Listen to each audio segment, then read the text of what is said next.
Welcome everyone to today's webinar celebrating International Day for Persons with Disabilities and a 2023 Disability Without Poverty review. My name is Michelle Hewitt and I'm the chair of the board for Disability Without Poverty, and I'll be our host for today's event. Before we begin with the webinar, I'm going to go over our accessibility components and agenda for today. We fully acknowledge that the Zoom platform isn't fully accessible to every disabled person. We do our very best to build in the accommodation features that are available to us, like ASL, LSQ, and French and English language interpretation. The chat has been disabled to accommodate presenters and people with vision loss, for whom it's very distracting. If you have any concerns, please send us an email at hello@disabilitywithoutpoverty.ca. If you're experiencing technical difficulties, you will be able to send a chat message to the hosts and panelists. For all questions that you have, please put those in the Q&A box, usually at the bottom of your screen. We'd greatly encourage you to share your questions, as we'll be responding to as many as we can live during our conversation today. Our meeting today features simultaneous English and French translation, LSQ and ASL interpretation, English and French captioning. Please take a minute to adjust your settings as appropriate. First, please select your preferred language, English or French. You do this by selecting the interpretation option on your Zoom menu. Once you select this option, you will not need to change language settings again during this presentation. You must select a language even if you want to hear this presentation in English.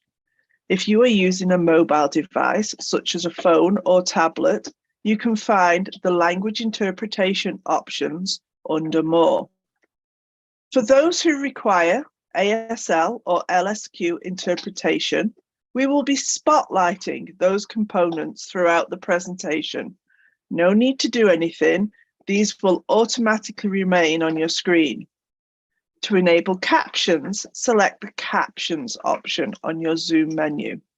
If you would like to adjust the size and placement of these captions, you will need to go into your Zoom accessibility settings. For those of you who would like to access French captions for the event today, please click on the link that has been put in the chat box, the webinar chat box, to access these online. If we can support you through this presentation, please send us a message in the chat box and someone will assist you. For any additional settings, please go to your personal Zoom account settings or your in-webinar audio settings for more customization. So, to summarize our accessibility options, please select your language using the interpretation option, enable captions if required, and finally, make sure to share your questions in the Q&A box. Our team members are on hand to help you with any technical difficulties you may be experiencing.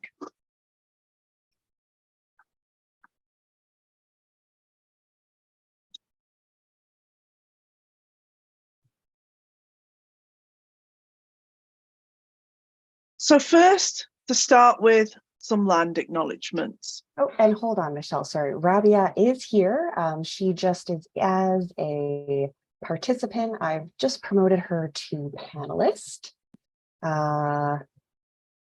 Hopefully she's able to join.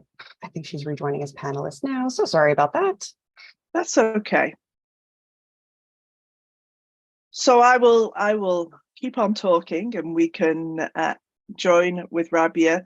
You know, it wouldn't be the world that we live in without having some technical hiccups along the way.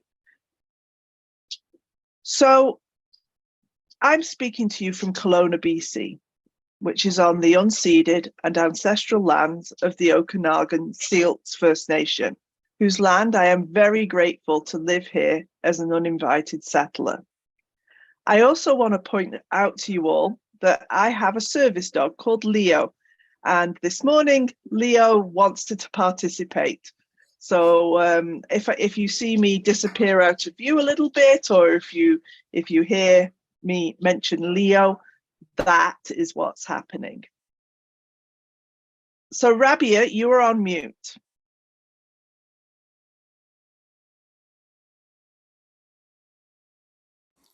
There you go. I am finally here. I am so sorry for the technical glitches.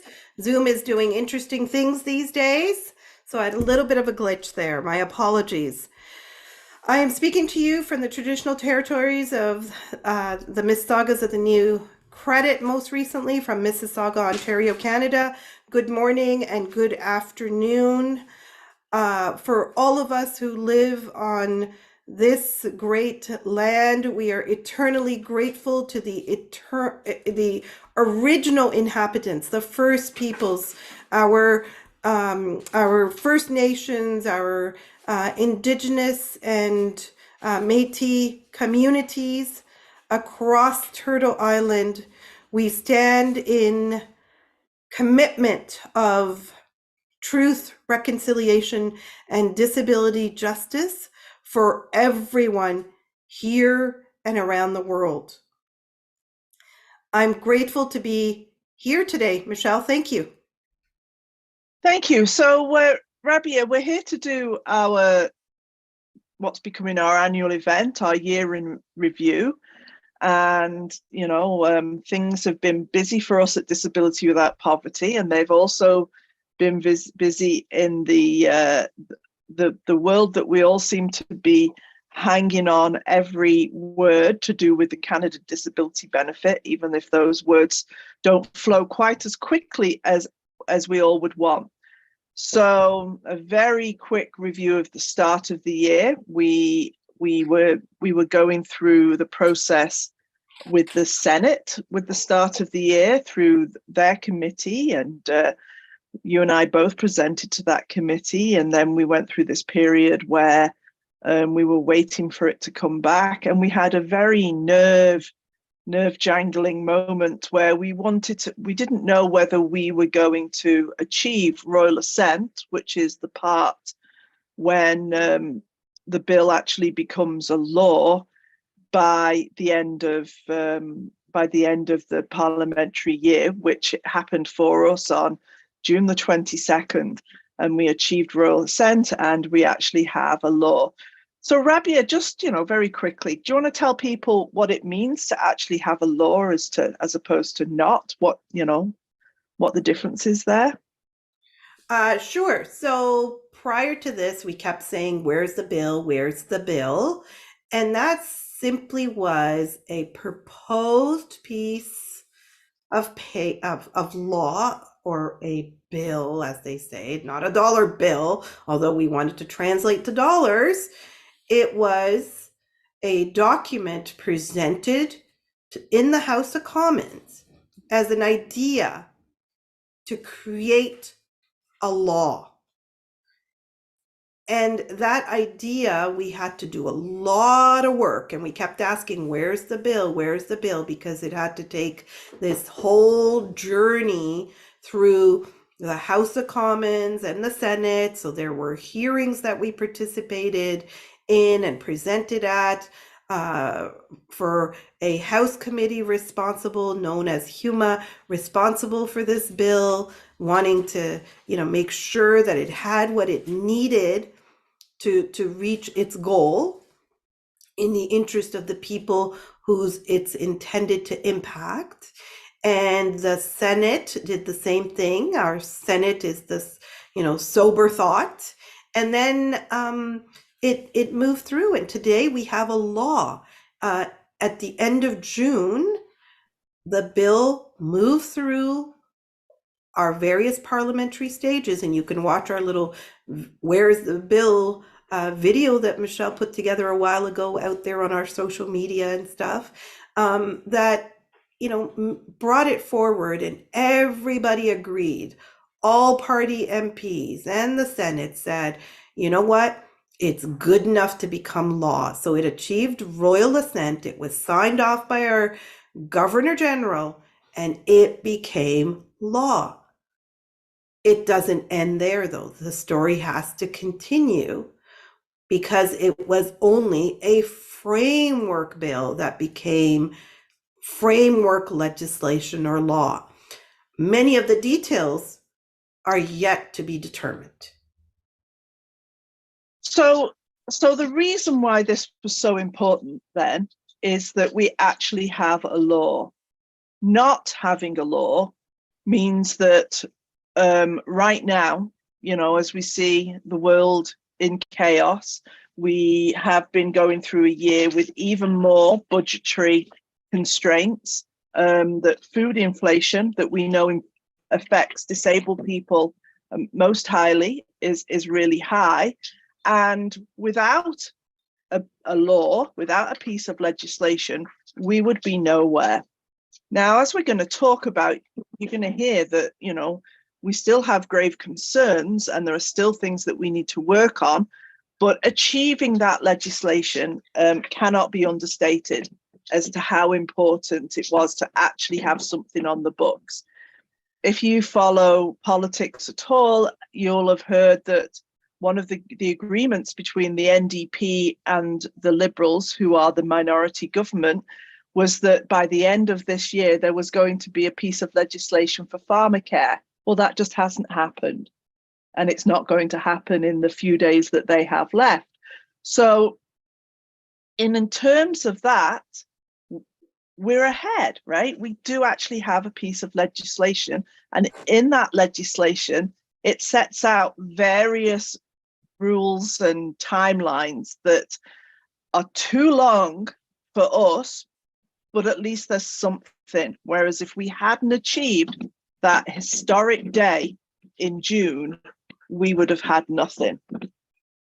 So after that, the next thing that happened was, and is sort of continuing to happen, is we had a week in July where a couple of things changed. Do you want to explain what those changes were, Rabia? Oh, yes. So, we got the law, but there were a couple of things that changed. There was an announcement made about the process to consult disabled people, which didn't have a lot of details. And as those details have evolved, we have some hesitancy and reluctance, and that's what shaped our next step to get everybody involved, which is our Shape the CDB, which Michelle will talk about more, and we'll describe a little bit more of what's happened there. But essentially, there was an announcement, and then there was a cabinet shuffle. In that cabinet shuffle, the minister that we had gotten to know, that championed the promise from the Prime Minister to bring it through to a bill and into law, was moved out of that role. And a new minister came. So we had to, going from celebration, we had to re-strategize to build relationships again. The new minister was previously responsible for seniors services and now responsible for disability inclusion and persons with disabilities.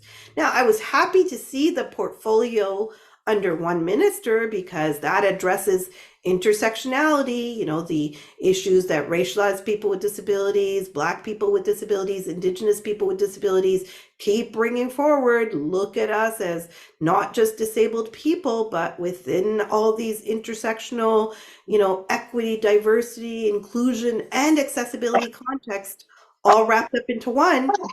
Great that happened, but we needed to rebuild that relationship.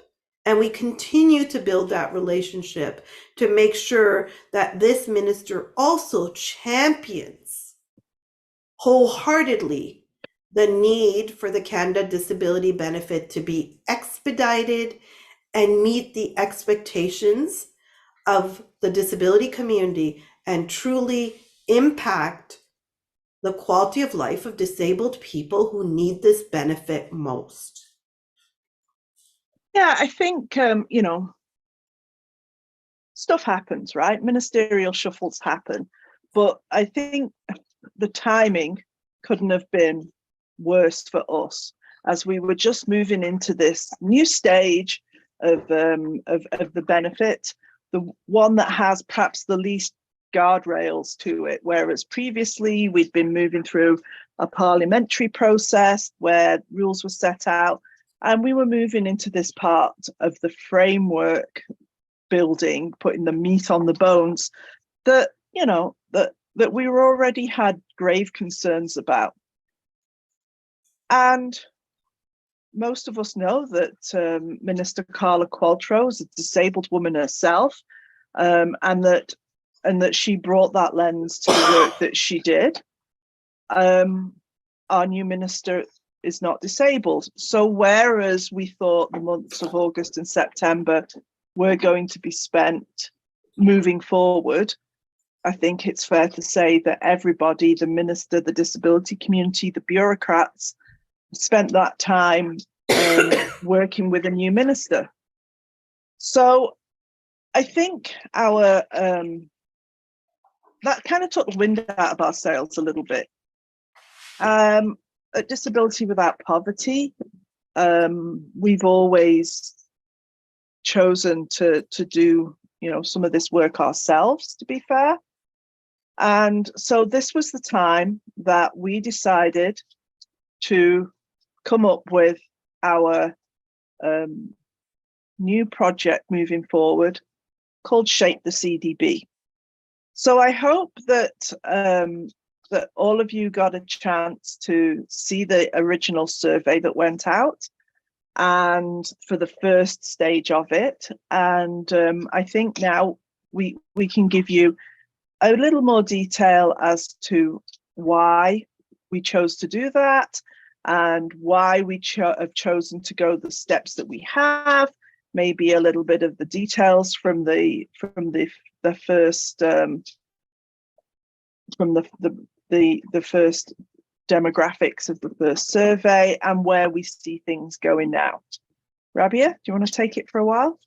Sure, absolutely. So we launched our Shape the CDB initiative.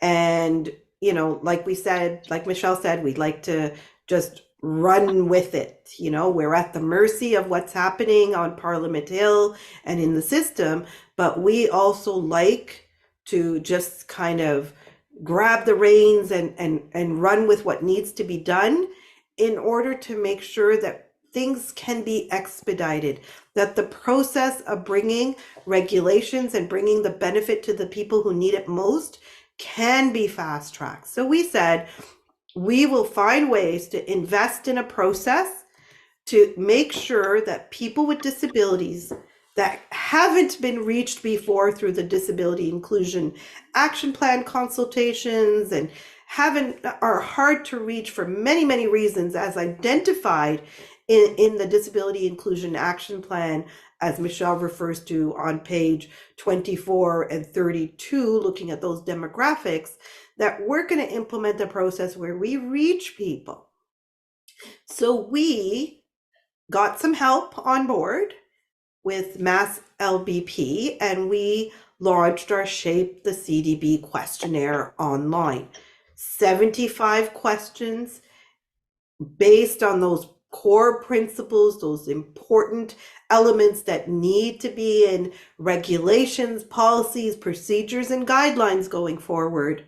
And where we were promised co-creation, lived experience, meaningful involvement being central in shaping the regs and all the next steps involved, we decided that we weren't going to just focus on the technicalities of regulations that the system feels are important in the regs, but we were going to, again, seek people's input on the principles that we've articulated. So who should be eligible?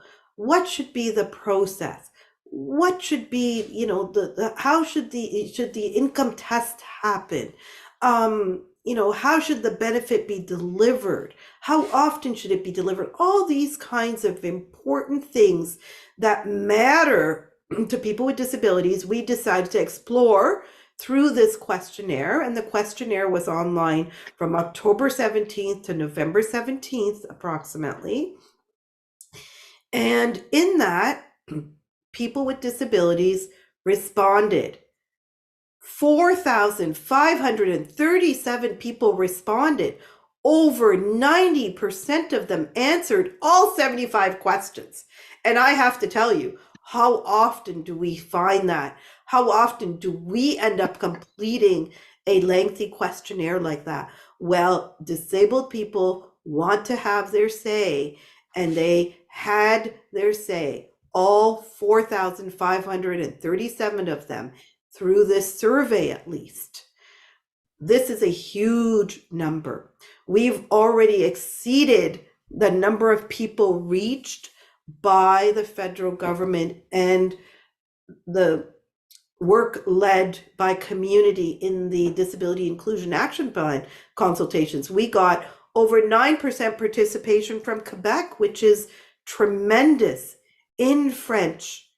We even had a couple of people participate in French from British Columbia, which is huge. We were able to reach a significant number of racialized people with disabilities, of people who have been formerly incarcerated. So we're really, really excited at the rich data that we're hoping to receive and put out there for public consumption and support government in shaping its regs and policies, procedures, and guidelines going forward. We're also doing a peer-to-peers piece in this month that will enable people who couldn't do the online survey or questionnaire and yet still wanted to participate. We are finding a way for people with disabilities to reach out to their peers who can also share their input. And Michelle, you're even doing some interesting conversations around that personally with people. Yeah, sure. I just wanted to, there's one piece of the demographics that I wanted to cover. So our survey was only open to disabled people or family members and carers. 30-something%, Rabia, you're better at remembering these things than I am, people identified as disabled and also a family member and a carer of somebody who is disabled. And that's a really important, so any of you that work in statistics, it means that we can go through and we can pull out the answers that are just from that group of people. It's also really important that, that we did hear the voices of family members and carers, but they were in the vast minority. It was like 10%. So that's really important. Yeah, over 86% were people with disabilities themselves. Yeah, and that's what we stand for. That's who we are. Disabled people first and foremost. Alongside that are our friends, families, carers, and other allies. So as Rabia said, so this is a threefold process that we're engaging in. And the first one, those 75 questions, was that broad strokes, like just to make sure we know people have been asked these kinds of things before, but we kind of needed to check in that that's where we still were, that this is how people believed, and also add some more detail. One of the things that was added by the Senate to the legislation was the cost of disability. So it was important to us that we are able to gather data for ourselves to use and also to be able to pass on to the government about the cost of disability. So there was a number of questions there about things that cost us extra for being disabled. And there was a place where you could add in comments of your own, and a lot of people chose to do that. And that data is all being analysed as we speak. So then that moved us on to our second part. And people were asked to send in their email address if they were interested to be continued into this phase 2, which, as Rabia said, are these peer-to-peer interviews. So to choose going forward, we kind of had two processes. One was kind of randomized. Oh, I should say that over 1,000 people, so pretty much something like a quarter of those people that answered the survey, also asked that they be kept informed and involved, and that they were considered for the next part. That's incredible, right? And it also speaks to how much the disability community wants to be involved and wants to be heard. So we are also, as Rabia knows me well, page 32 of DAP, there are a number of communities there that we really believed need to be reached out to. So with these are racialized communities, newcomers and refugees, people from the LGBTQ plus community, people who live in institutions, people who have formerly been incarcerated or are currently incarcerated.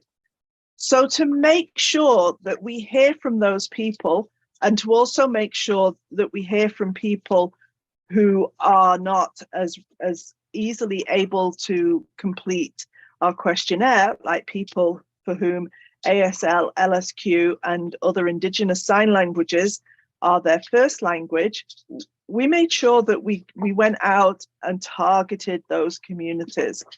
So we've got about 30% of the conversations are targeted and 70% are randomized.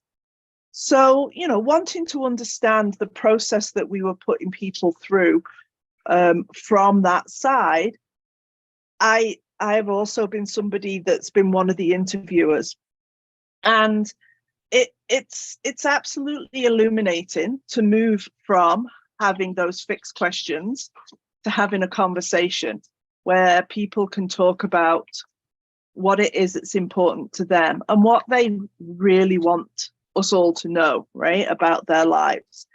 I think it's also important that within our demographic, higher than usual on a survey, people, because it's the Canada Disability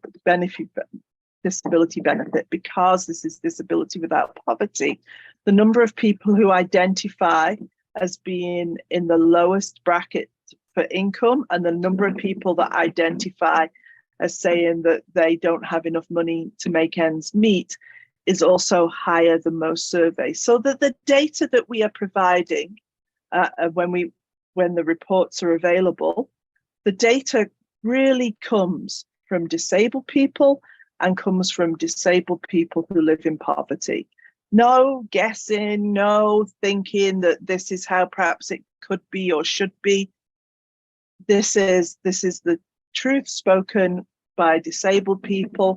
And I think it's very exciting that to do this peer-to-peer work where we've said to people, you know what, go find 2, 3, or 4 more people in your disability community that will want to take part in a conversation. I'm going to pass back to you, Rabia, because I have to try and pick something up off the floor.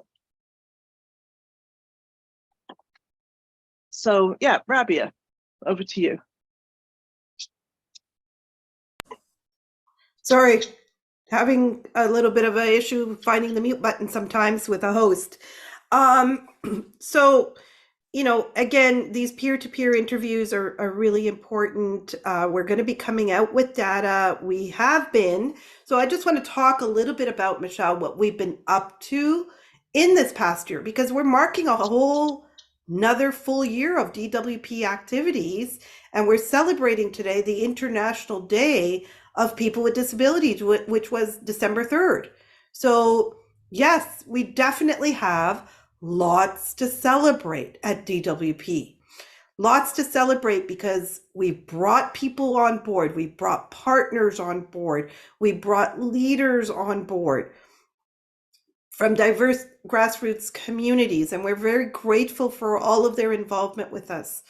We have gone to Ottawa and Victoria and Vancouver and, been out there in Toronto. We've launched our Alberta team as well, relaunched a new Alberta team as well. Lots is happening that is all feeding into bringing the Canada Disability Benefit closer and closer to reaching the people who need it most in the way that disabled people want. We're making sure that we are being heard. So in order to talk about disability poverty, we actually did our first disability poverty report card this year that we launched in Surrey, BC, in front of the NDP leader's office, in Ottawa, in front of the Conservative Party's office, and virtually elsewhere.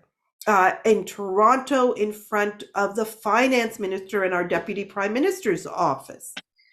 Putting, again, disability poverty in the headlines so that people know what disability poverty looks like. We produced this report card, and we're hoping to continue this work in collaboration with Campaign 2000. Now we're coming out with what people want to see in this benefit. This is what we have to look forward to in the new year. And we've been talking about this. I spent all last week in Ottawa, and I was also in Ottawa the week before, Michelle, with our friends who are working on broader poverty issues for all people, not just disabled people, but are wholeheartedly backing the Canada Disability Benefit.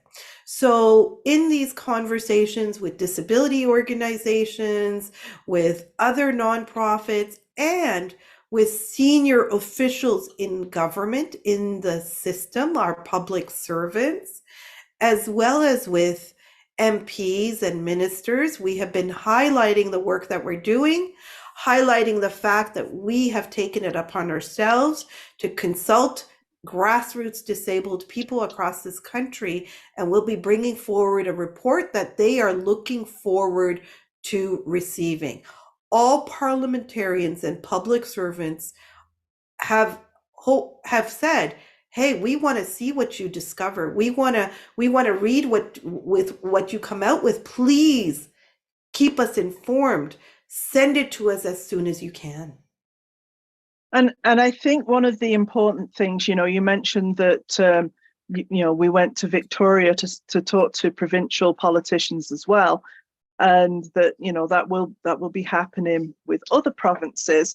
One of the important things with our data from our Shape the CDB project is that we will be able to separate that out by province as well. And the reason the provinces are important is because to just, do our CDB 101, this is a benefit that will be added, we hope, on top of other benefits that people receive. So on top of provincial disability benefits. So we need to make sure that the provinces understand that, and they understand that we expect no clawbacks to happen, either financially or in terms of goods and services. And, we need for them to understand that this data is going to be important to them as well. So a little conversation, as I've mentioned, my darling Leo already, we were in a conversation in one room with some people, some parliamentarians, and one of the people left the room quite quickly, and I thought, I thought that the meeting perhaps had gone better than that. That's quite a speedy exit, but the reason they left so fast was because they brought back a bowl of water for my service dog, which I thought was kind of lovely, and tells us that in every meeting Leo needs to be there with us, whether it's virtually or physically as well, because he's a fully signed up member of the DWP team. And Michelle, what that also reminds us is that There are a lot of good people wanting to do the right thing. We just need to Absolutely. appeal to their hearts to give them the support they need, the information they need, the empowerment they need to take that giant step to do the right thing and make a world of difference in the lives of disabled people. Yeah, I think what you've just said, Rabia, is completely right. In that, you know, our job is to make sure that that we make sure that they can do their job, right, and that they feel that doing that what we consider just to be their job is extremely worthwhile, but also valued, extremely, you know, valued by the disability community, to live, you know, to be lifted out of poverty. It seems obvious to us, but you know, if you're somebody who has a portfolio that's going in many different directions, you kind of need to be reminded of the heart and soul of the conversations that we're having here, and that you know, the things that the possibilities that there are within the disability community, if we're given the tools to be able to achieve everything that we can achieve. So Rabia, shall we start going through some of these questions? You ready for that? Absolutely. Let's do that. So the first two questions I'm going to kind of run together, just so you know what's happening. People kind of summarize these for us because the number of questions that we get in, we cannot answer everyone individually. I'm sorry. So while this might not be the exact wording of your question, I hope that these will cover as many of these, as many as possible. So the first one is, what does it mean now that this has become law? And the second one is, when do you think the benefit will be paid out?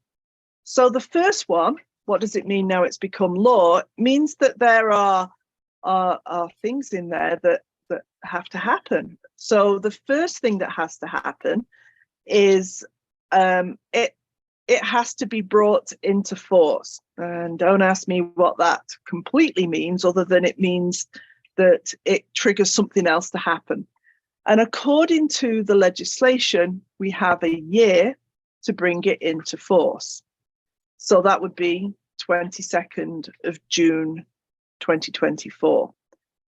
So the second thing, but it can happen before then. And believe me, one of the things that DWP, along with many of our friends and allies at other disability organisations, we wrote to the Minister, Kamal Khera, we wrote to the leader of the NDP, Jagmeet Singh, and we wrote to the head of the Treasury Board, whose actual job, I think, is to bring it into force, to ask that a great day to bring it into force would be today, International Day for People with Disabilities. I'm very sad to say that these, I thought, well-written letters that came from, you know, as I say, a strong group of disability organisations, as far as I know, we still haven't received a response from any of the letters. And as today is, or yesterday, or today being the Monday of IDPD, it's certainly not anything we hear. I would be shocked in the hours that we have left in the working day in Ottawa if it was to be brought into force today. It's not going to happen. Michelle, So, maybe one little important piece I want to just stress, like, yes, the bill becoming law, there are all these other things that need to happen. But the number one most important thing about the bill becoming law is the fact that laws cannot be easily undone. There is absolutely. a law, and there's a duty upon Parliament, upon government, to implement that law. and a duty that no matter who the government is. So Yes. we all hear these rumors that there's going to be an election, there's going to be an election. And so what will that do to the Canada Disability Benefit? So it won't change the law without having to make a law to change the law, right? So so I think that that's a very important part. The reason I'm talking about these dates is the second question I see is, when do you think the benefit will be paid out? So we have up to a year to bring it into force, and up to a year to do the next part, which is to write regulations, which are the rules to do with who gets it, how much, all of those things that we all want to know. So potentially, if the government takes the full amount of time that the legislation allows them, that's June 2025. And after that, it still needs to have the mechanism to pay it out. Rabia, do you want to talk about the things, because we haven't mentioned perhaps the most important thing, which is the money to be available to do that. Do you want to talk about that a little bit? Well, what I was going to just step back and mention a little bit around this is that, having had some conversations last week, what I'm understanding is that, yes, we are writing to them to bring the bill into force, but people don't seem to want to bring the bill into force, because then that causes the clock to tick, and that gives them, if they were to bring it into force today, that would mean that the benefit would have to be ready to be paid out next December 2024. And since the bill, the CDB hasn't been announced in the budget, they don't want to start that process. So we've been running this budget the benefit campaign, sending postcards to the finance minister. We've distributed over 70,000 postcards through our partners and individuals and ourselves across the country at a grassroots level. And we know that they've been pouring in the mailbox addressed to Parliament Hill, to the finance minister. We still don't see any amount mentioned. And we need to see this budgeted this spring. We really need to see it budgeted this spring. So there's a lot of work that we and everybody who cares about this benefit needs to do from now until the budget to make sure that the powers that be hear that message. We need a dollar figure, and that dollar figure has to be an adequate amount to lift people with disabilities to the poverty line. And the poverty line keeps running higher and higher, further and further away from the amount of money that disabled people access today. Absolutely. I'm going to keep dipping into some of these questions. So I'm going to roll again a couple of them together. Somebody has asked us about the Parliamentary Budget Officer, and somebody has asked us about numbers of people in scenarios that are potentially eligible. So I'll take both of those, if you don't mind, Rabia, and you can. So the person has asked, why hasn't the Parliamentary Budget Officer come out with a financial forecast? The answer is they have. It was published not last Thursday, the Thursday before, or the Thursday before that, within the last 2 weeks. And so if you go to the website, Parliamentary Budget Officer, you will find the report on the Canada Disability Benefit. So for those who have looked at it, you will see that there is a massive range in the estimate for how this would cost, from $2 to $20 billion. And the Parliamentary Budget Officer, if this is the first time that people have heard that name, this isn't somebody who tells the government what's to do. This is that my analogy is that this is, if Parliament is a building, this is one of the bricks in the building, whereas the government, made up of different parties and so on, are the people inside it. So one of the things that the bricks of the building, that solid foundation, can do is write a report that is independent, non-partisan, supposedly just based on the facts as they know them.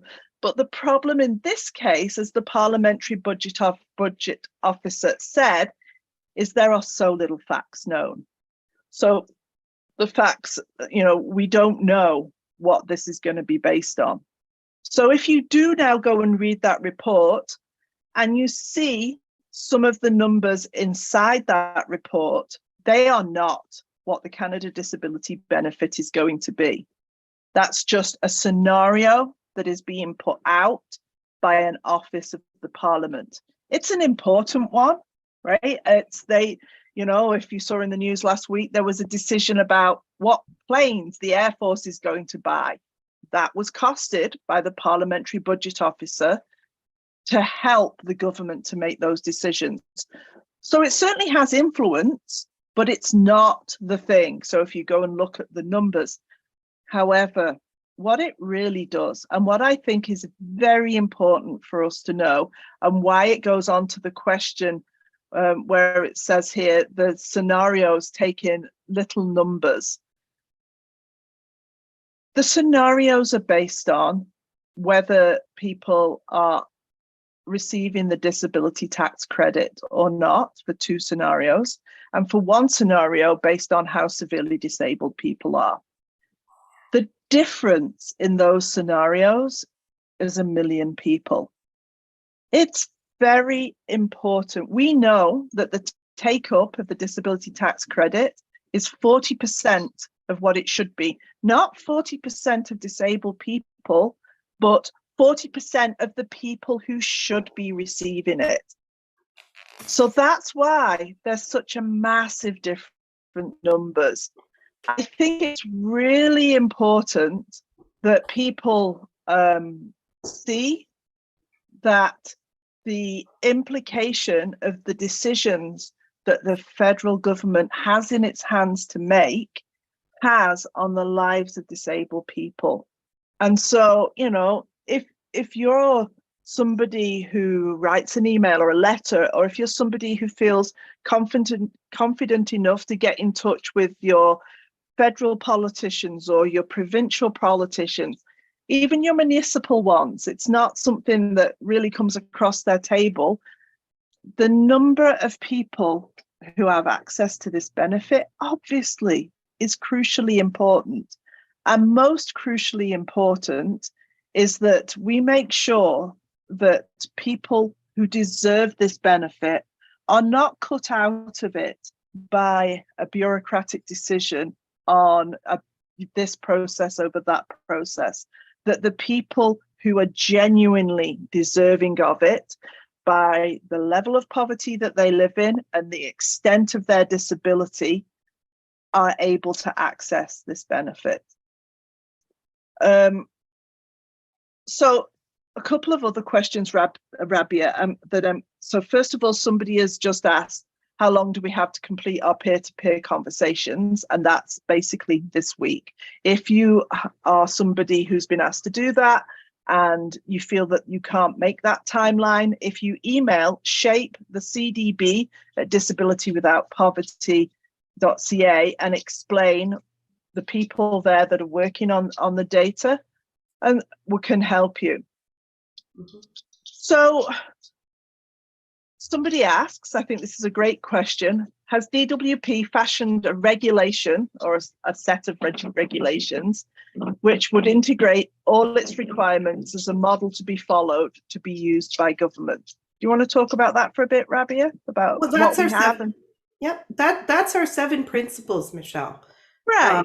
Our 7 principles and the responses that we will get from this report, findings from the questionnaire and the peer-to-peers will help, as you said, put the meat on the bone. So it will give those kind of details and help us as a community and the system forge out the regulations that disabled people expect. That's in a nutshell. Yeah. So we've talked about our process having 2 parts. we haven't talked about the third part, which as somebody, you know, as a researcher, really excites me. After we've done our first two parts, we will then take our answers to all of that back out and ask people to comment again. So from that, right, that really enables us to say, this is what disabled people have told us that they want these regulations to be. And I think sometimes, you know, it's not just the regulations. If you ever read a set, they're pretty boring. But for us, beyond that, there are another set of things that are crucial, which are the policies and practices about how it happens. So, you know, how do you apply? Where do you apply? Do you need to apply, or does it just all sort of roll over? Does another benefit take, you know, how do you get paid? Does it go straight into your bank account? Do you get a physical check? What accessibility needs? Like, some of these will be covered in regulations, but some of them will be policies and practices about the way that the benefit takes place. And so I think for us as disabled people and not constitutional scholars, I think that I think we just hear regulations and we think rules, and I certainly do. And for me, it just means all of them. And so, you know, I've been hearing some incredible things about, you know, the ways that people are, you know, struggle to even hear about and apply for a benefit, right? If you're somebody that is in a part of the disability community, like an institution and so on, where you just don't get that information readily. So, you know, I think those are a lot of the things that we really want people to know. And the cost of disability part of it, because, you know, sometimes if you're not a disabled person and you think about the cost of disability, your mind automatically goes to like wheelchairs, right? I mean, I think that's just, you know, and here I am in a you know, what is a power wheelchair, which is a great privilege to be able to have for me. In, you know, it's my need, but it's also to the extent of the things that this chair can do for me that I've been able to have choice. But we know that it's way beyond that. And so, you know, do you want to talk about cost of disability for a couple of minutes, Rabia? Then we're going to need to wrap up. Yeah, Michelle, there's also an important question that popped up that I'll also want to address in there. Yes, cost of disability. Everything costs us, whether we're earning or not earning, living in poverty or having a livable income. We, as people with disabilities, have additional costs. It may cost us more for transportation simply because we don't drive, so we have to have somebody drive us. It may cost us for groceries because we can't go to 5 or 6 or 7 different places to get all those deals because we just don't have the support to do that. It can cost us more to have help at home because we don't qualify for the supports that we need, given the disability related criterias for somebody to help us with tasks. So many things cost us. The portion of assistive devices that may not be covered because we're just above the poverty line even. So most people with disabilities who are not earning a livable income and are receiving provincial or other benefits live up to 30% or more below the poverty line, and yet their cost of living is 30 or more percent above the poverty line, given their specific disability related needs.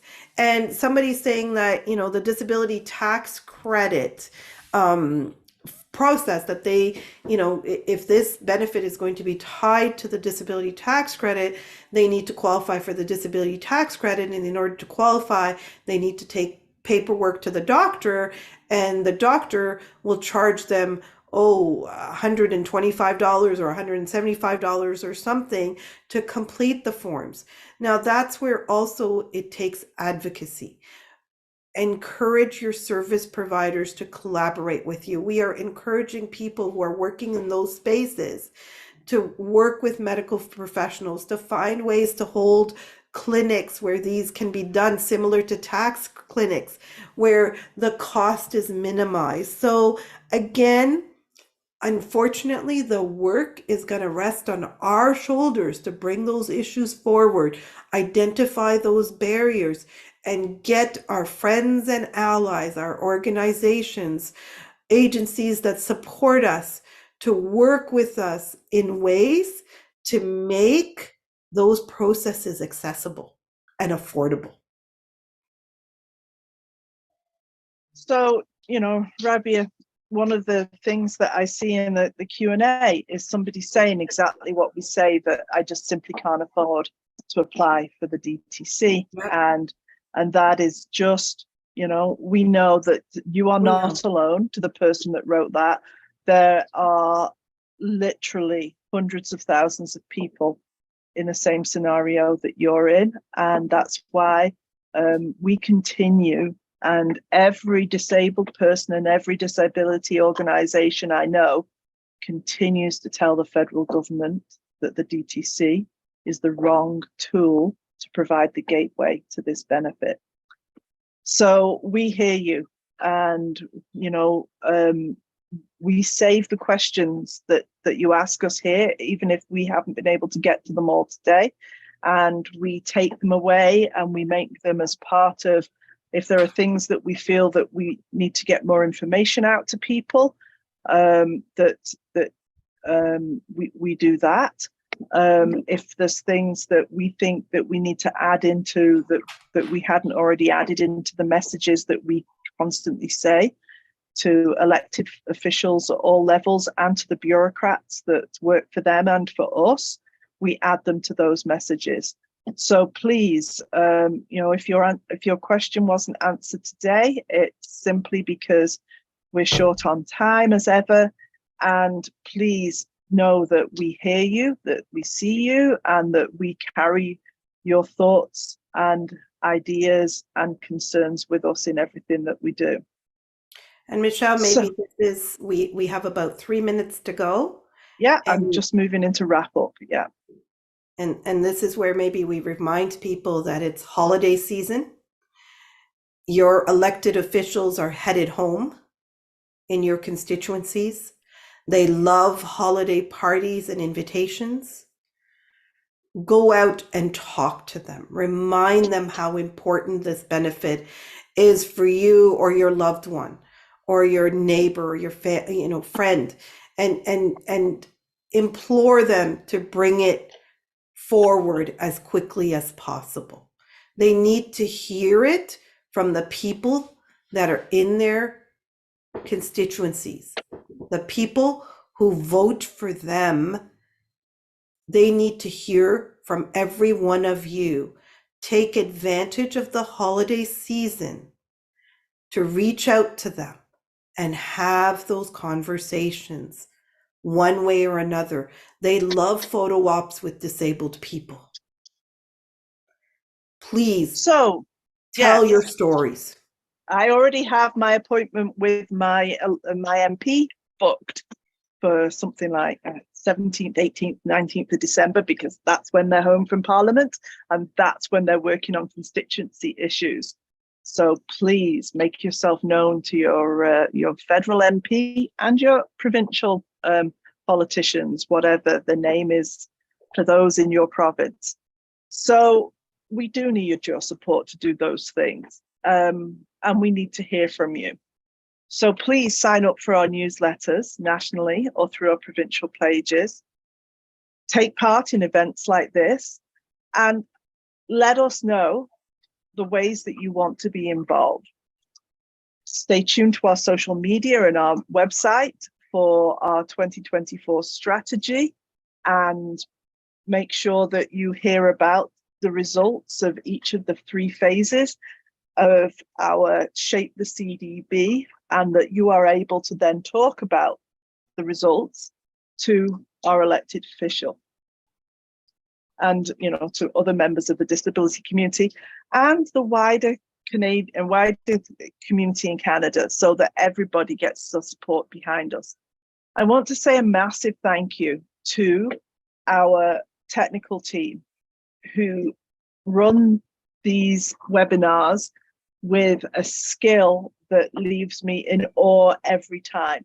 Thank you to our interpreters that I see you working on our screens, and I see you handing off from one to another.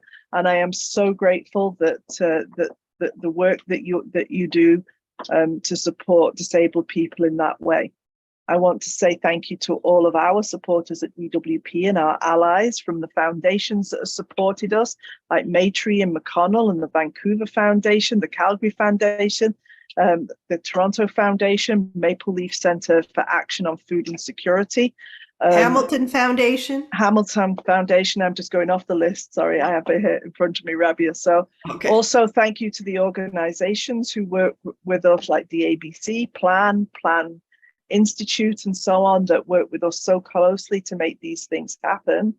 And mostly, I say on behalf of myself and the board, I would like to say at this time, as we approach the holiday season, whether you celebrate a holiday at this time or not, I'd like to say thank you so much to our hard-working staff, from the provincial teams that we've got developed to Rabia and our national teams. This work simply couldn't happen without it. And of course, thank you to you, our community that turns up and listens to us talk through these quarterly chats. And I wish you all the best for this coming winter season, and may it treat you as kindly as possible. Thank you, everybody, and goodbye. Thank you, bonjour, and miigwech.